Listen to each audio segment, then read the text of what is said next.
Here.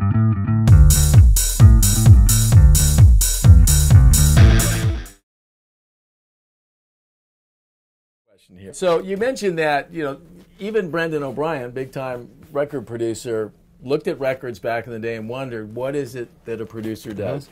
And I think it is kind of one of the mystery jobs in terms of how that works. So I did a little bit on our site about what everybody in the record business does, producers, managers, you know, labels and so forth. I'm interested to hear what a real record producer, how you would describe your job as a producer. Honestly, for me, it's fairly simple. It's your responsibility as a producer to make sure that whatever the end result is the best songs you can have, are the best performances, the best sounds.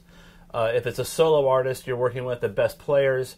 You're sort of responsible in one way or another for just the end result of the album, at least creatively and sonically. Some producers, their value is being at the studio and being in the mix and being part of it and interacting with the musicians. Some producers don't do that at all. Some producers, their value is hiring the right people who know how to do that. All kinds of different people do it all kinds of different ways. But a lot of people who don't know what I do and they meet me, they think, oh, you must be the money man. You got to put some money up, because like that's what producers do in films. We just met one of those guys yesterday playing golf, didn't we? That's right.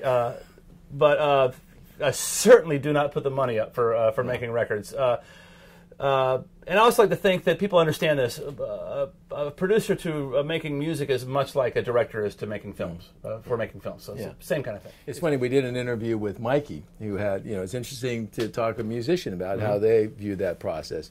And they viewed your role, you know, as a coach, a motivator, kind of manager of the recording process, babysitter. Can be. Coach and all sometimes you just got to get people in the room. I can think of a couple of artists that my main job, and it was a very difficult part of the job, was just making sure everybody got there pretty much on time.